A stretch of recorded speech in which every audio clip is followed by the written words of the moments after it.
दोस्तों, कॉन्सेप्ट समझो सीरीज में एक बार फिर मैं आपके सामने हूं और यूपीएससी 2025 जो प्री होने वाला है उसके लिए एक और बड़ा इंपॉर्टेंट टॉपिक जो इकोनॉमी से रिलेटेड है वो है एंजल टैक्स जो एबॉलिश किया है भारत सरकार ने।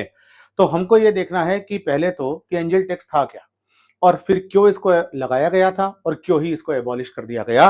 तो जुड़े रहिए मेरे साथ इस सेशन में जहां हम बड़ी इंपॉर्टेंट सेशन में चर्चा करने वाले हैं कि क्या एंजल टैक्स था, क्यों इसको एबॉलिश किया गया और क्या ऐसी परिस्थितियां बनी जिससे कि इसको एबॉलिश करना पड़ा और कैसे इससे क्वेश्चन आएंगे। जो असल चीज आपके लिए इंपॉर्टेंट है कि इससे क्वेश्चन कैसे आएंगे जरा उसको देखना है। तो सबसे पहले इसकी डेफिनेशन को समझना कि एंजल टैक्स क्या है, ठीक है ना। बेसिकली ये एक प्रकार का इनकम टैक्स है, ठीक है ना। लेकिन ये इनकम टैक्स किस पर लग रहा है जरा उसको देखिए। ये किस पर लग रहा है? ऐसी अनलिस्टेड कंपनीज पर। अनलिस्टेड का मतलब जिसको हमारे सेबी के अंदर रजिस्ट्रेशन नहीं किया हुआ है, जो किसी भी प्रकार के शेयर मार्केट में रजिस्टर्ड कंपनी नहीं है, ऐसी अनलिस्टेड कंपनीज पर यह टैक्स लगता है। या जो स्टार्टअप्स होते हैं उन पर टैक्स लगता है। और वो कब लगता है? कि जब कंपनी का वैल्यूएशन, वैल्यूएशन का मतलब उसकी शेयर्स की वैल्यू उसके ओरिजिनल मार्केट, उसकी कंपनी की फेयर मार्केट वैल्यू जो होती है उससे आगे बढ़ जाए। तीनों चीजों को ध्यान से समझेंगे हम क्या क्या है। पहले तो एंजल टैक्स एक प्रकार का इनकम टैक्स होता है ना। किस पर लगता है? अनलिस्टेड कंपनीज पर लगता है। फिर क्या होता है और किस पे लगेगा? स्टार्टअप्स पे लगता है। और कब लगता है? जब उनका वैल्यूएशन उनकी फेयर मार्केट वैल्यू से आगे बढ़ जाए। अब आपको ये कंफ्यूजन हो रहा होगा कि ये जी फेयर मार्केट वैल्यू क्या हुई, तो इसको भी समझते हैं। फेयर मार्केट वैल्यू का मतलब क्या हुआ? ये वो प्राइस है जिस पर कि कोई कंपनी अपनी करंट मार्केट कंडीशंस के अकॉर्डिंग अपना कोई असेट बेचती है और वास्तव में उसकी कोई वैल्यू कुछ और होती है। मतलब अगर इसको हम एक एग्जांपल से समझे तो वो क्या है? अगर मान लीजिए किसी कंपनी की फेयर मार्केट वैल्यू का जो अगर हम देखें, किसी कंपनी के एक शेयर की फेयर मार्केट वैल्यू 10 रुपए है। फेयर मार्केट वैल्यू का मतलब मार्केट में उसके शेयर्स की जो वैल्यू चल रही है वो कितनी है? 10 रुपए। लेकिन कंपनी की परफॉर्मेंस बहुत शानदार आने की संभावना है, कंपनी बहुत तेजी से ग्रोथ हो रही है। तो कोई इन्वेस्टर और कंपनी आपस में डील करे और 10 रुपए के शेयर को 20 में खरीद ले, ठीक है। 10 रुपए का शेयर जो था वो थी उसकी फेयर मार्केट वैल्यू, और जिस प्राइस पर कंपनी ने उसे किसी इन्वेस्टर को बेचा वो कितने पर बेचा? 20 रुपए पर।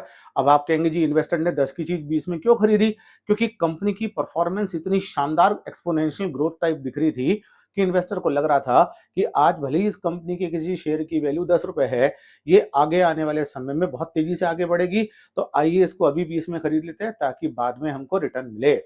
तो कंपनी की जो फेयर मार्केट वैल्यू कितनी थी शेयर की? 10 रुपए। ओरिजिनली कितने को बेची गई, कितने में बेची गई? 20 में। तो इसकी इनकम कितनी हुई? 10 रुपए। इस 10 रुपए पर एंजल टैक्स लगता था। फेयर मार्केट वैल्यू का कॉन्सेप्ट समझ में आया? फेयर मार्केट वैल्यू से जितनी ज्यादा वैल्यू पर आप अपना शेयर बेच रहे हो, दोनों का डिफरेंस निकालो। उस डिफरेंस को आप क्या बोलोगे? कंपनी की इनकम। और उस इनकम पर एंजल टैक्स लगता था। अब ये एंजल टैक्स लगाने के पीछे ऑब्जेक्टिव क्या था?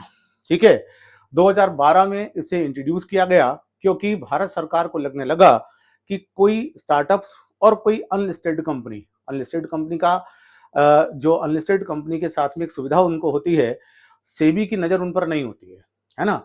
और साथ साथ में वो अगर बाहर से फंडिंग लेती है तो उनके लिए ये बड़ा आसान हो जाता है कि वो ब्लैक मनी अपने अंदर इन्वेस्ट करा ले, समझ गए। ऐसी मनी जो भारत से ही कमाई हुई है वो एक प्रकार से शेल कंपनीज के थ्रू भारत के अंदर वापस इन्वेस्ट हो जाए, और उसको इन्वेस्ट करने के लिए स्टार्टअप्स बहुत अच्छा डेस्टिनेशन माना जाता था। और इसीलिए 2012 में भारत सरकार को यह महसूस हुआ कि ये कंपनियां मनी लॉन्ड्रिंग और टैक्स इवेजन यानी कि कर चोरी का एक तरीका बन गई है। मतलब कंपनियां क्या करती है कि अपने 10 रुपए के शेयर को किसी को कहती है आइए 25 में खरीद लो। अब आप कहेंगे जी ओरिजिनली तो 25 में वो इसलिए खरीदना चाहिए ताकि उसको ग्रोथ महसूस हो, लेकिन ये भी तो हो सकता है कि किसी के पास 1000 करोड़ की ब्लैक मनी हो और वो उससे उसे किसी कंपनी में इन्वेस्ट करके उसको वाइट बना दे, भले ही उसने 10 का शेयर 25 में खरीद लिया हो। मनी लॉन्ड्रिंग हो गया कि नहीं हो गया, टैक्स इवेजन यानी कि कर चोरी हो गई कि नहीं हो गई, और जो स्टार्टअप्स है उनको बहुत सारी कर फैसिलिटीज भी मिलती है, इसका फायदा भी वो ब्लैक मनी जो लगाने वाला है उसको मिल जाता था। तो भारत सरकार को लगने लगा कि अगर आप इसको अंकुश लगाना चाहोगे तो कंपनी की फेयर मार्केट वैल्यू और जिस पर उसने अपना शेयर ओरिजिनली बेचा है उसका डिफरेंस को इनकम मानो और उस इनकम को टैक्सेबल बनाओ, और इस टैक्स को क्या बोला गया, एंजल टैक्स।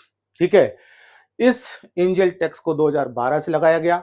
पहले ये केवल लोकल इन्वेस्टर्स पे लगता था, है ना, लोकल इन्वेस्टर्स पे लगता था, लेकिन बजट 2023-24 ने इसको फॉरेन इन्वेस्टर्स को भी पे भी लगाने की बात शुरू कर दी, केवल कुछ एक्सेप्शंस रखते हुए, है ना।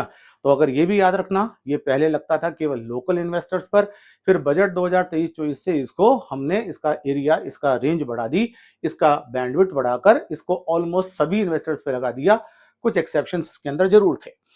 अब देखिए, अब इसका जो इसका इम्पैक्ट किन पे पड़ा।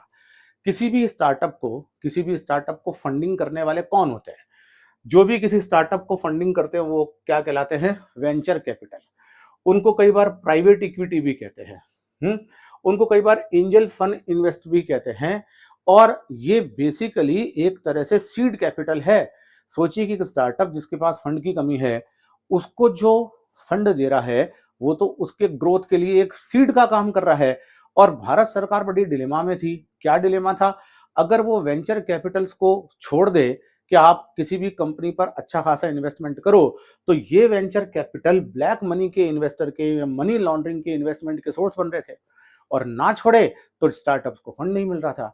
तो भारत सरकार ने वेंचर कैपिटल्स को प्रमोट तो किया ही, लेकिन साथ साथ में एंजल टैक्स भी लगाना शुरू कर दिया था, और धीरे धीरे इसके अंदर बहुत सारे चीजें इसके अंदर शामिल हो गई थी।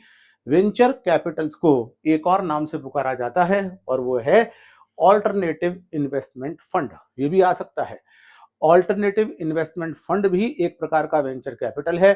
इसमें क्या होता है कि बहुत सारे वेंचर कैपिटल्स मिलकर किसी कंपनी में इन्वेस्टमेंट करते हैं। तो इन सब पर एंजल टैक्स लगता था। अब आप पूछेंगे जी सिर इतनी अच्छी अच्छी बातें इसके अंदर थी, तो इसको हटाया क्यों गया, क्यों एबॉलिश किया गया। भारत सरकार ने ये महसूस किया over the period of time कि ये कहीं ना कहीं हमारे देश के अंदर फाइनेंशियल सिस्टम के अंदर एक प्रकार का हिंड्रेंस साबित हो रहा था। अगर आप कंपनीज के ऊपर लगने वाले एंजल टैक्स को कंसीडर करें, तो कंपनीज के लिए तो ये एक दोहरी मार है, उनको अपनी इनकम पर टैक्स देना पड़ रहा है, और अभी वो स्टार्टअप्स है, अभी वो बहुत बड़ी बड़ी कंपनियां नहीं है। तो सीन ये देखने को मिला कि कंपनियों के अंदर इन्वेस्टमेंट का जो कॉन्सेप्ट था, या कंपनियों को जो फंड मिलने का जो सीन था, वो कहीं ना कहीं डिक्रीज हो गया। और अगर ये डिक्रीज हो जाएगा तो ये कहीं ना कहीं हमारी उस, जिसको कह सकते हैं उस मुहिम के विरोध है कि नहीं, जिसमें हम एंटरप्रेन्योरशिप को बढ़ावा देना चाहते हैं। एक तरफ हम कहते हैं कि स्टार्टअप्स लगाओ, अपने मालिक खुद बनो, दूसरी तरफ स्टार्टअप्स को इतने कठोर नियमों में बांध दे कि स्टार्टअप्स को लगने लगे जी काम कैसे करे। तो एक तो ये जरूरत महसूस होने लगी। दूसरा, हमारी देश की कंपनियों ने बाहर अपना मुख्यालय बनाना शुरू कर दिया ताकि वो एंजल टैक्स से बच सके। कंपनी इंडिया की है, लेकिन ओरिजिनली उसने अपनी नेशनैलिटी को या अपनी ओरिजिनल कंपनी का मुख्यालय बाहर ले गए ताकि वो एंजल टैक्स से बच सके। अगर आप एंजल टैक्स हटाते हो तो वो कंपनी फिर से इंडिया में आ जाएगी कि नहीं आ जाएगी। इस कॉन्सेप्ट को बोलते हैं रिवर्स फ्लिपिंग। तो अगर हम एंजल टैक्स को एबॉलिश कर देते हैं तो उससे हमारे अंदर ईज ऑफ डूइंग बिजनेस बनता है, और साथ साथ में रिवर्स फ्लिपिंग का प्रोसेस भी तेजी से होता है। ये भारत सरकार का इसके अंदर कहीं ना कहीं मोटिव था। और जो हमने देखा कि हमने 2023 के बाद से स्टार्टअप्स में 60% से ज्यादा इन्वेस्टमेंट गिरावट देखने को मिली। हमारे स्टार्टअप्स में 2023 के बाद से 60% से ज्यादा गिरावट देखने को मिली।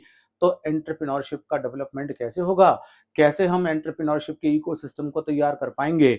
लास्ट में भारत सरकार ने एक फैसला लिया, और वो फैसला ये लिया कि हम कहीं ना कहीं इस एंजल टैक्स को इबॉलिश कर दे। फॉरेन इन्वेस्टर्स हमारे देश के अंदर इन्वेस्टमेंट में, ग्रोथ में इंपॉर्टेंट रोल प्ले कर रहे हैं। अगर हम एंजल टैक्स लगाएंगे तो कहीं ना कहीं वो भी डिस्करेज होंगे। तो फॉरेन इन्वेस्टमेंट डिस्करेज ना हो बल्कि वो एनकरेज ही रहे, इसलिए भी एंजल टैक्स का रिमूवल थोड़ा सा इंपॉर्टेंट बन गया था। और भारत सरकार ने एक बोल्ड स्टेप उठाया, और उन्होंने माना कि हमको ये कहीं ना कहीं एबॉलिश कर देना चाहिए।